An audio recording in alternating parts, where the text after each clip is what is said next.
விஜயநகர பேரரசினுடைய கட்டிடக்கலைக்கு எடுத்துக்காட்டாக திகழக்கூடிய ஒரு கோயில் தான் லெப்பாக்சி அப்படின்னு சொல்லக்கூடியது. இது ஆந்திர பிரதேசத்தில் இருக்குதுங்க. ஆக்சுவலாக இது வந்து பெங்களூர்லேருந்து 120 கிலோமீட்டர் ஹிந்துப்பூர் அப்படின்னு சொல்லக்கூடிய ஒரு ஊரில் இருந்து ஒரு 15 கிலோமீட்டர் தொலைவில் இருக்கக்கூடியது தான் இந்த கோயில். இந்த கோயிலினுடைய ஆரம்ப காலகட்ட வரலாறு அப்படின்னு பார்த்தா 1400 1600 வரை இடைப்பட்ட காலத்தில் தான் கட்டப்பட்டதாக இது தெரிகிறது. இந்த கோயில் வந்து விஜயநகர பேரரசு அதனுடைய காலகட்டத்தில் தான் இதை கட்டியிருக்கிறாங்க.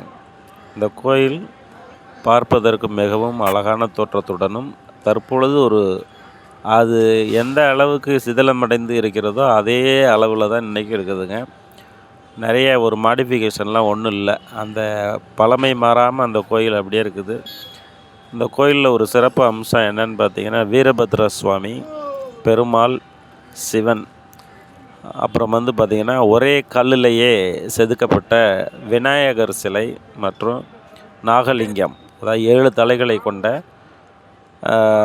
நாகம் படம் எடுத்து கொண்டிருக்கும் பொழுது அதன் மையப்பகுதியில் சிவலிங்கம் இருக்கக்கூடிய ஒரு அற்புதமான ஒரு காட்சியை அழகாக அந்த ஒற்றை கல்லில் வந்து சிற்பமாக செதுக்கி இருக்கிறது ரொம்ப சிறப்பான அம்சமாக நம்ம பார்க்குறோம். இந்த கோயிலில் வந்து பார்த்திங்கன்னா ரெகுலராக வந்து கூட்டம் வந்துக்கிட்டே இருக்கிறாங்க. வீரபத்ர சுவாமியை தரிசனம் செய்வதற்காக ஆந்திரா முழுவதிலும் இருந்து மக்கள் இங்கே வந்துக்கிட்டே தான் இருக்கிறத நம்மளால் பார்க்க முடியுது. தூணில் பார்த்தா எல்லா தூண்லேயும் நல்ல சிற்பங்கள் செதுக்கப்பட்டு நுண்ணிய கலை வேலைப்பாடுகளுடன் காணப்படுகிறத பார்க்க முடியுதுங்க. மேக்சிமம் பார்த்திங்கன்னா எல்லா தூண்லேயும் இசைக்கருவிகளை பயன்படுத்தக்கூடிய அமைப்பில் தான் எல்லா சிற்பங்களும் வடிவமைக்கப்பட்டிருக்கிறது. இந்த கோயிலில் வந்து பார்த்தா தொங்கக்கூடிய தூண், அதாவது கீழ்ப்பகுதி வந்து தரையில் டச் ஆகாமல் தொங்கி கொண்டு இருப்பது மாதிரியான ஒரு சூழல். கீழே ஏதாவது ஒரு துணியை விட்டு நம்ம அப்படி வெளியில் இழுத்தோம்னா அது அப்படியே வந்துடுது. அது தொங்கிக்கிட்டு இருக்கவருடைய காட்சியை தான் நம்மளால் பார்க்க முடியாது. எங்கே பார்த்தாலுமே ஒரு அற்புதமான சிலை சிற்பங்கள், நுண்ணிய சிற்ப வடிவத்தை நம்மளால் இப்போ காண முடியுது. இங்கே பயன்படுத்தப்பட்டிருக்கக்கூடிய கற்கள் பெரும்பாலும் பார்த்திங்கன்னா என்னுடைய பார்வையில் வந்து மெட்டமார்பிக் ராக் அப்படின்னு சொல்லக்கூடிய ஒரு உருமாறிய பாறைகளாக தான் இருக்கக்கூடிய இதை பார்க்க முடியுது. அதனால் ரொம்ப காலகட்டமானதுனால மேற்புறத்தில் சிதிலமடைந்தெல்லாம் காணப்படுகிறத பார்க்க முடியுது. இதுவே வந்து கருங்கல் பாறையில் இல்லை இக்னீசியஸ் ராக்ஸ் அப்படின்றதில் வந்து இந்த கட்டிடங்களை வந்து கட்டமைச்சிருந்தாங்க அப்படின்னா, சிலைகளை உருவாக்கியிருந்தாங்கன்னா அதனுடைய தன்மை பாலிஷாக தான் இருந்துக்கிட்டு இருக்கும் ஒழிய அதனுடைய தேய்மானம் இருப்பதற்கு வாய்ப்பு இல்லை. ஆனால் இங்கே பயன்படுத்தப்பட்டிருக்கக்கூடிய அந்த ராக் டைப்பு பாறையினுடைய அமைப்பு வந்து பார்த்தா மெட்டமார்பிக் ராக் அப்படின்னு சொல்லக்கூடிய ஒரு செடிமெண்டரி ராக்ஸ் இல்லாட்டி மெட்டமார்பிக் ராக்ஸ், உருமாறிய பாறை அல்லது படிவு பாறை, 2 வகைகளில் இருக்கக்கூடிய பாறைகளிலிருந்து கட்டிடங்கள் அது எழுப்பப்பட்டிருக்கிறத பார்க்குறோம். பெரும்பாலும் இங்கே தூண்கள் எல்லாமே வந்து பார்த்திங்கன்னா சிதிலமடைந்து தான் காணப்படுவதை பார்க்க முடியுது. ரொம்ப எளிமையாகவே இதை பார்க்க முடியுது. அனைத்து பகுதியும் கோயிலினுடைய அனைத்து பகுதியிலும் வந்து பார்த்தோம்னா ஒரு தாய்ப்பாறையின் மீது கட்டப்பட்டிருக்கிறது. தாய்ப்பாறை பேரண்ட் ராக் அப்படின்னு சொல்லக்கூடிய ஒரு ராக், அது மேலே தான் இந்த கோயிலை வந்து கட்டமைச்சிருக்கிறாங்க. உள்புறங்கள் மிகவும் அற்புதமாக வடிவமைக்கப்பட்டிருக்கிறத நம்மளால் கலைநயத்துடன் வடிவமைக்கப்பட்டிருக்கிறத நம்மளால் பார்க்க முடியுது.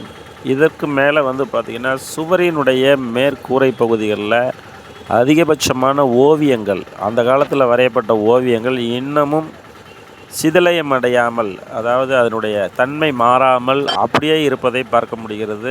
காரணம் இங்கே வந்து அதிகமாக டூரிஸ்ட்டு இல்லை மற்றபடி மக்கள் வந்து இங்கே பாதிப்பை ஏற்படுத்தாத அளவுக்கு இங்கே இதை பார்த்துருக்குறாங்க அப்படின்றத பார்க்க முடியுது. ஓவியங்கள் மிக சிறப்பாக கூரையின் மீது வரையப்பட்டிருப்பதை நம்மளால் காண முடிகிறது.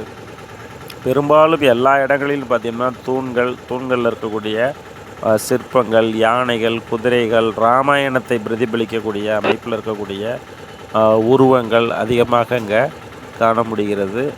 இந்த கோயிலினுடைய கிழக்கு பகுதியில் வந்து பார்த்திங்கன்னா கருடப்பாறை, கருடன், மிகப்பெரிய ஒரு கருடன் வந்து பறப்பது போன்ற ஒரு தோற்றத்தில் ஒரு கருடப்பாறை ஒன்று அமைந்திருக்கிறத நம்மளால் பார்க்க முடியுது. இது வந்து ராமாயண காலகட்டத்தில் ராமர் வந்து சீதையை தேடிக்கொண்டு செல்லும் பொழுது ஜடாயு ரெக்கை வெட்டப்பட்டு இங்கே விழுந்ததாகவும் இந்த பார்த்த ராமர் வந்து இந்த ரெக்கையை பார்த்து எழுந்திரு என்று சொல்கிற பொழுது அந்த ஜடாயு எழுந்து பறக்க முற்பட்டதாக கூறப்படக்கூடிய ஒரு வரலாற்றை பிரதிபலிக்கக்கூடியதாக இங்கே வடிவமைக்கப்பட்டிருக்கிறத பார்க்குறோம்.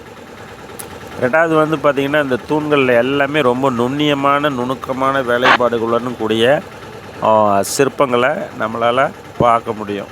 போனோம்னா ஒரு நாள் ஃபுல்லாக நம்ம வந்து செலவு செஞ்சு ஆகணும். அப்போ தான் இந்த ஒவ்வொரு விஷயத்தையும் நம்ம நுண்ணிப்பாக கவனித்து பார்க்க முடியும், தெரிஞ்சுக்க முடியும்.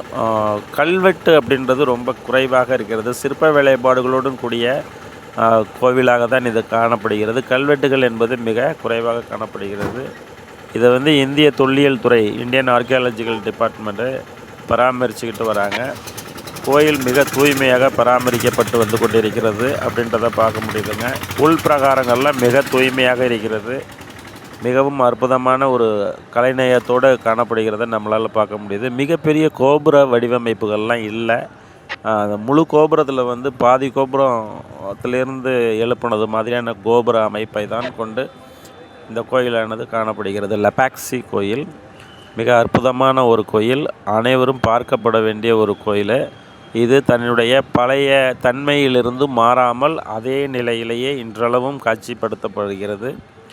இது வரலாற்று ஆசிரியர்களாக இருந்தாலும் சரி, மாணவர்கள், வரலாற்றை அதிகமாக நேசிக்கக்கூடிய மாணவர்கள், இவர்கள்லாம் வந்து இந்த இடத்த பார்க்குறது வந்து ஒரு நிச்சயமாக பார்க்கப்பட வேண்டிய ஒரு விஷயந்தான் நம்ம பார்க்குறோம்.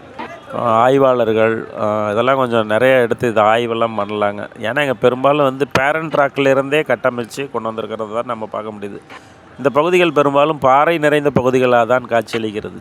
ஆந்திராவினுடைய பெரும்பாலும் இந்த சத்யசாய் டிஸ்ட்ரிக் அப்படின்னு சொல்லக்கூடிய அனந்தபூர் டிஸ்ட்ரிக் அப்படின்னு சொல்லக்கூடிய இந்த மாவட்டத்தில் வந்து முழுவதும் பாறைகளாக தான் காணப்படுவதை நம்மளால் பார்க்க முடியுது. இங்கே பிள்ளையார், நாகலிங்கம் இதெல்லாம் வந்து பார்த்திங்கன்னா ஒரே பாறையில் செதுக்கப்பட்டிருப்பதை நம்மளால் பார்க்க முடியும். ஸோ அந்த கருட பார்வை, அந்த கருடன் பறப்பது போன்ற ஒரு பாறை ஒன்று உருவத்துடன் கூடியது நாகலிங்கம் இப்போ பார்த்துக்கிட்டு இருக்கிறது மிகப்பெரிய செதுக்கு. இது ஒரே கல்லில் செதுக்கியிருக்காங்க. இது வந்து படம் எடுத்து கொண்டு இருக்கக்கூடிய 7 தலைகளை கொண்ட ஒரு நாகம், அதன் நடுவில் வந்து ஒரு லிங்கம் இருப்பதை உங்களால் பார்க்க முடியும்.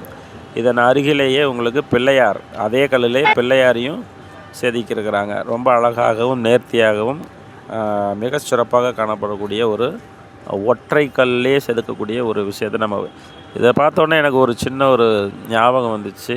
நம்ம மகாபலிபுரத்தில் வந்து சென்னையில் மாமல்லபுரத்தில் இருக்கக்கூடிய அந்த அந்த ராமாயண கால சிற்பங்களுடைய வடிவமைப்பும் இங்கே இருக்கக்கூடிய சிற்பங்களினுடைய வடிவமைப்பும் ஏறத்தாலும் ஒரே மாதிரியான ஒத்தத்தன்மை இருப்பதாக கொஞ்சம் எனக்கு தெரிஞ்சிச்சு ஃபீலிங்ஸு. ஸோ அவரவர்களுடைய கண்ணோட்டத்தில் எந்தெந்த இடங்களில் பார்த்தாங்களோ அந்த இடத்த வந்து ஒரு ஒப்பிட்டு பார்க்கும் பொழுது அதனுடைய தன்மை ஒத்ததாக இருக்கிறது. ஸோ இருந்தாலும் இருக்கலாம், இதனுடைய கலை நுணுக்கங்களும் ஒரே தன்மையாக இருக்கிறது. ஆனாலும் வெவ்வேறு ஆட்கள் அது கட்டியிருக்கிறார்கள் என்பதை பார்க்கும் பொழுது கொஞ்சம் பிரமிப்பாக தான் இருக்கிறது. சில இடங்களில் விஜயநகர பேரரசினுடைய சில கலை நுணுக்கங்கள் வந்து ஒரே மாதிரி இருப்பதை நம்ம பார்க்க முடியுது. தமிழ்நாட்டில் இருக்கக்கூடிய விஜயநகர பேரரசினுடைய கட்டிடக்கலை அனைத்து கோயில்களையுமே கட்டிடக்கலை பாணியானது ஒரே மாதிரியாக தான் இருக்கிறத பார்க்குறோம் நம்ம. ஸோ இது வந்து லெப்பாக்சி அப்படின்றது வந்து அனைத்து ஆசிரியர்கள், மாணவர்கள், வரலாற்றில் ரொம்ப ஆய்வாளர்கள், வரலாற்றில் ரொம்ப இன்ட்ரெஸ்டிங்காக இருக்கக்கூடியவங்க, ஆர்கிடெக்சரில் ரொம்ப இன்ட்ரெஸ்டிங்காக, கட்டிடக்கலையில் ரொம்ப இன்ட்ரெஸ்டிங்காக இருக்கக்கூடியவங்க, இவங்கெல்லாம் கண்டிப்பாக பார்க்கப்பட வேண்டிய ஒரு பகுதி தான் இந்த லெப்பாக்சி அப்படின்னு சொல்லக்கூடிய இந்த பகுதி. அடுத்ததாக வந்து பார்த்திங்கன்னா இதனுடைய கருடன் பறப்பது போன்ற ஒரு அமைப்புள்ள பாறையிலிருந்து நேர் எதிரே மெயின் ரோட்டில் வந்து பார்த்திங்கன்னா இங்கேருந்து போகும்பொழுது இடதுபுறத்தில் வந்து மிகப்பெரிய ஒரு நந்தி, ஆந்திராவிலேயே மிகப்பெரியது என்று கூறப்படுகிறது. இந்த நந்தியானது ஒற்றைக்கல், அதாவது தாய்ப்பாறையிலிருந்து ஒரு குன்று மாதிரி இருக்கக்கூடிய ஒரு கரடு மாதிரி இருக்கக்கூடிய ஒரு பாறையை செதுக்கி அந்த பாறையினுடைய பக்கவாட்டுகளில் எல்லாம் சுத்தப்படுத்தி மிக அழகாகவும் நேர்த்தியாகவும் இந்த நந்தியானது வடிவமைக்கப்பட்டிருக்கிறது. இதுவும் பார்த்திங்கன்னா ஆர்கியாலஜிக்கல் டிபார்ட்மெண்ட் அப்படின்னு சொல்லக்கூடிய மத்திய தொல்லியல் துறை அவர்களால் நிர்வகிக்கப்பட்டு வருகிறது. இங்கே போகிறதுக்கெல்லாம் எந்த காசு அதுவும் வாங்கலைங்க. நான் போகிறப்ப எந்த காசும் வாங்கலைங்க. என்ட்ரி ஃபீஸு அந்த மாதிரி எதுவும் வாங்கவே இல்லை. அதனால் ஒன்றும் பிரச்சனை கிடையாது. நீங்கள் போனீங்கன்னா நேரடியாக ட்ரெயினில் போனீங்கன்னா பெங்களூர் டு அனந்தபூர் எக்ஸ்பிரஸ் அதில் போனீங்கன்னா ஹிந்துப்பூரில் இறங்கி ஹிந்துப்பூர்லேருந்து 15 கிலோமீட்டர் லெப்பாக்சி போனீங்கன்னா நேராக பஸ் இருக்குது. கவர்மெண்ட் பஸ் இருக்குது. 30 ருபீஸ் 30 ரூபா வாங்குகிறாங்க. ஆட்டோன்னா கொஞ்சம் கூடுதலாக வாங்குவாங்க போல இருக்குது. ப்ரைவேட்டு பஸ்ஸஸ் நிறையா போகுது. போனீங்கன்னா நேராக ஆர்ச்சிக்கிட்டே நேராக போய் அந்த ஆர்ச்சிக்கிட்டே இறக்கி விட்டுருவாங்க. ஆர்ச்சிக்கு பக்கத்துலேயே அந்த கோவிலுடைய வீரபத்ர சுவாமிகளுடைய கோயில் இருக்கிறத பார்க்குறோம். ஸோ அதனுடைய நேர் எதிரே தான் அந்த கருட